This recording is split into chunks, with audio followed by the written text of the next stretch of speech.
وَلَقَدْ يَسَّرْنَا الْقُرْآنَ لِلذِّكْرِ فَهَلْ مِن مُّدَّكِرٍ اعوذ باللہ السمیع العلیم وبوجہہ الکریم وسلطانہ القدیم من الشیطان الرجیم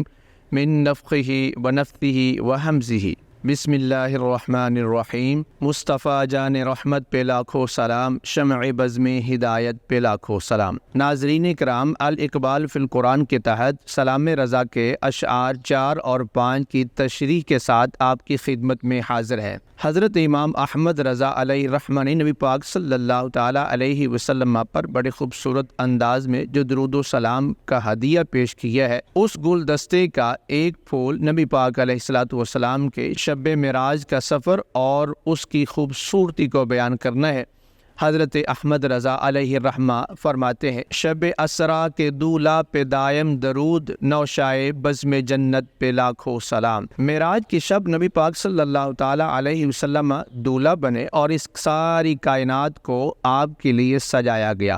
انبیاء کرام علیہم السلام کی جماعت اور مقربین فرشتوں کی جماعت جبریل امین علیہ السلام کی معیت کے اندر نبی پاک صلی اللہ علیہ وسلم کے باراتی تھے، اور نبی پاک صلی اللہ تعالیٰ علیہ وآلہ وسلم کو جنت کی سیر کروائی گئی، کائنات کے مشاہدات کروائے گئے، حتیٰ کہ اللہ رب العالمین سے ملاقات نصیب ہو گئی۔ اس کائنات کے دولہ اور مرکز اور محور جن کے لیے کائنات کو تخلیق کیا گیا تھا، اس رات کائنات کو سجا دیا گیا، اور اس قدر اہتمام کے ساتھ نبی کریم صلی اللہ تعالیٰ علیہ وسلم اللہ تعالیٰ کی ملاقات سے فیض یاب ہوئے، جس کا تذکرہ حضرت احمد رضا علیہ رحمہ فرماتے ہیں، شب اسرا کے دولہ پہ دائم درود، نوشائے بزم جنت۔ بزم جنت، جنت کی محفل، جنت کی رونق کے دولہ سردار مرکز جناب رسول کریم علیہ السلام ہے، اور ان پر درود و سلام ہو۔ شب معراج نبی کریم صلی اللہ تعالیٰ علیہ وسلم کو جب جبریل امین علیہ السلام اور ان کے ساتھ فرشتوں کی معیت میں آسمانوں کی سیر کروائی گئی، نبی پاک علیہ السلام کو ابتداء غسل دیا گیا، آپ کے سینہ مبارکہ کو چاک کیا گیا، دل کو نکالا گیا، اس کو دھویا گیا، اللہ کے نور سے بھر دیا گیا، اور پھر آسمانوں کی سیر کروائی گئی۔ اس خوبصورت منظر کو جب نورانی مخلوق نبی پاک صلی اللہ علیہ وسلم کی باراتی بنی اور چہار عالم کے اندر اجالا روشنیاں استقبال کے لیے سجائی گئی، حضرت احمد رضا علیہ رحمہ اس خوبصورت منظر کو یوں بیان فرماتے ہیں، خدا ہی دے صبر جان پر غم کھاؤں کیوں کر تجھے وہ عالم، جب ان کو جھرمٹ میں لے کے قدسی جینا کا دھولا بنا رہے تھے۔ حضرت احمد رضا علیہ رحمہ فرماتے ہیں، نبی کریم صلی اللہ تعالیٰ علیہ وسلم کو جب شب معراج غسل دیا گیا تو جو پانی نبی کریم علیہ السلام کے جسم اطہر سے لگ کے جدا ہوا، تاروں نے اس سے چمک اور روشنی لے لی، اور وہ پانی جنت کا رنگ و روغن بن گیا۔ حضرت احمد رضا نہایت عقیدت اور محبت کے اندر ارشاد فرماتے ہیں،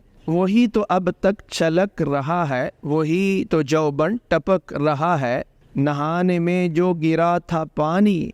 کٹورے تاروں نے بھر لیے ہیں، بچا جو تلووں کا ان کے دھون، بنا وہ جنت کا رنگ و روغن، جنہوں نے دھولا کی پائی اترن، وہ پھول گلزار نور کے ہیں۔ حضرت احمد رضا رحمۃ اللہ علیہ نبی پاک صلی اللہ تعالیٰ علیہ وسلم کے اس سفر کے دوران حضور پاک علیہ الصلوۃ والسلام کی نورانیت، آپ صلی اللہ علیہ وسلم کی خوبصورتی اور کائنات کے آپ صلی اللہ علیہ وسلم کے فیض پانے کے منظر کو اس شعر میں بیان کرتے ہیں، اور جنت کا دولہ نبی پاک علیہ السلام کو قرار دیتے ہیں، اور جنت کا باراتی سارے فرشتوں اور ملک کو قرار دیتے ہیں۔ ویسے تو نبی کریم صلی اللہ تعالیٰ علیہ وآلہ وسلم کا جسم اطہر بوقت ولادت ہی خوشبودار تھا، لیکن جس رات نبی پاک صلی اللہ علیہ وسلم کو معراج کروائی گئی، نبی پاک صلی اللہ علیہ وآلہ وسلم کے بدن اطہر سے دولہ جیسی خوشبو آیا کرتی تھی۔ صاحب سبل الہدا حضرت انس رضی اللہ تعالیٰ عنہ سے روایت کرتے ہیں، نبی پاک صلی اللہ تعالیٰ علیہ وآلہ وسلم کو شب معراج جب دولہ بنایا گیا، اور نبی کریم صلی اللہ تعالیٰ علیہ وسلم کے بدن اطہر سے جو خوشبو آ رہی تھی وہ دولہ اور دلہن کی خوشبو سے زیادہ نفیس تھی۔ دنیا کا یہ اصول ہے کہ گھر کے اوپر گھر کے مالک کا نام لکھا جاتا ہے۔ اس کائنات کا خالق اور مالک اللہ کریم کی ذات ہے، اور اس خالق و مالک نے اپنا محبوب جناب محمد رسول اللہ صلی اللہ علیہ وسلم کو بنایا ہے، اور اپنے فضل اور کرم سے جنت کا مالک و مختار بنایا ہے۔ متعدد روایات کے اندر آتا ہے کہ جنت کے دروازوں کے اندر، جنت کے درختوں کے اوپر، جنت کے درختوں کے پتوں کے اوپر، حور عین کی پیشانیوں کے اوپر، محلات کے اوپر اللہ رب العالمین نے اپنا اور اپنے محبوب کا نام لکھا ہوا ہے۔ گھر کے اوپر گھر کے مالک کا نام لکھا ہوتا ہے، جنت کے اوپر جنت کے مالک کا جو ملکیت اللہ پاک نے اپنے محبوب علیہ السلام کو عطا فرمائی ہے وہ نام لکھا ہوا ہے۔ حضور کریم صلی اللہ علیہ وسلم دولہا کی حیثیت سے جب جنت میں تشریف لے گئے تو جنت کے حور و غلمان نے آپ سے فیض پایا۔ شب معراج عرش و فرش کو جو سجایا گیا، اس سجاوٹ، خوبصورتی، ڈیکوریشن کو حضرت امام احمد رضا علیہ رحمہ سلام رضا کے شعر نمبر 5 میں یوں بیان کرتے ہیں: عرش کی زیب و زینت پہ عرشی درود، فرش کی طیب و نزہت پہ لاکھوں سلام۔ عرش کی زیب و زینت، اللہ رب العالمین نے جس قدر اس رات عرش کو سجایا، کائنات کو سجایا، آسمانوں کو سجایا، وہ اپنی مثال آپ ہے۔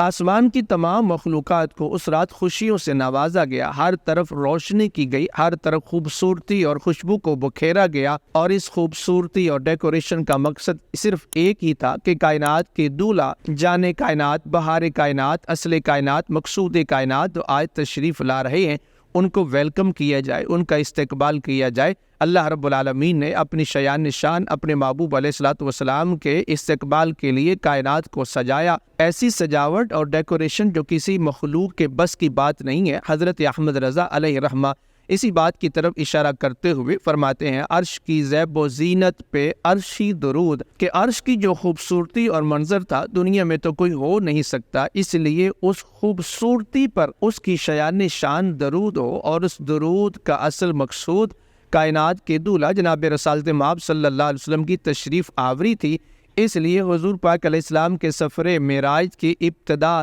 زمین سے ہے، فرش پہ ہے، تو فرش کو بھی اس رات سجا دیا گیا۔ فرشتوں کے جھرمٹ میں نبی پاک صلی اللہ علیہ وسلم زمین سے آسمانوں کا سفر کیا۔ نبی کریم صلی اللہ تعالی علیہ وسلم کے گرد گرد روشنیوں کی انبار تھے اور خوشبوؤں سے فضا معطر تھے۔ نبی پاک صلی اللہ علیہ وآلہ وسلم کے سفر معراج کی ابتدا زمین سے تھی، فرش پہ تھی، تو فرش کو بھی اللہ رب العالمین نے خوشبوؤں سے معطر کر دیا۔ اس لیے حضرت احمد رضا رحمۃ اللہ علیہ فرماتے ہیں: فرش کی طیب و نزہت پہ لاکھوں سلام۔ طیب سے مراد خوشبو ہے اور نزہت سے مراد صفائی، ستھرائی اور نظافت ہے۔ حضرت احمد رضا رحمۃ اللہ علیہ فرمانا یہ چاہ رہے ہیں کہ جس رات نبی کریم صلی اللہ تعالی علیہ وسلم نے معراج کا سفر کیا، کائنات کی کوئی چیز ایسی نہیں تھی جہاں خوشبو نہ ہو، جہاں صفائی نہ ہو، جہاں ستھرائی نہ ہو، جہاں زیب و زینت نہ ہو، جہاں خوشبو نہ ہو، جہاں ہر طرف اللہ کی رحمتیں نہ برس رہی ہوں۔ گویا سفر معراج کی ابتدا اور انتہا، آغاز سے اختتام تک ہر لمحہ خوشبو سے معطر تھا،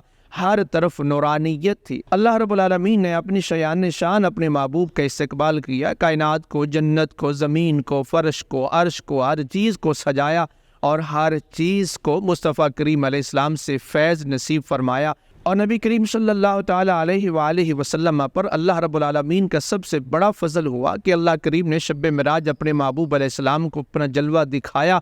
اور ملاقات کا شرف عطا فرمایا۔ کائنات کے اندر اللہ کریم کی دیدار سے بڑھ کر کوئی افضل و اعلیٰ مرتبے والی چیز نہیں ہے جو مومن کو جنت کے اندر ہوگی، اور جنت کی نظافت، نفاست، طہارت، خوشبو اپنی مثال آپ ہے، اس کی نظیر دنیا کے اندر موجود ہی نہیں ہے۔ اللہ رب العالمین نے وہ شرف جو جنت میں ایمان والوں کو ملے گا دنیا کے اندر اپنے محبوب کو عطا فرمانا چاہا، تو کائنات کو مثل جنت خوشبوؤں سے بھر دیا، روشنیوں سے منور کر دیا، اور اس خوبصورت لمحات کے اندر اپنے محبوب کو اپنا دیدار نصیب فرمایا۔ اسی منظر کو یوں بیان فرمایا: شب اسرا کے دولہا پہ دائم درود، نوشائے بزم جنت پہ لاکھوں سلام۔ عرش کی زیب و زینت پہ عرشی درود، فرش کی طیب و نزہت پہ لاکھوں سلام۔ مصطفیٰ جان رحمت پہ لاکھوں سلام، شمع بزم ہدایت پہ لاکھوں سلام۔ وَلَقَدْ يَسَّرْنَا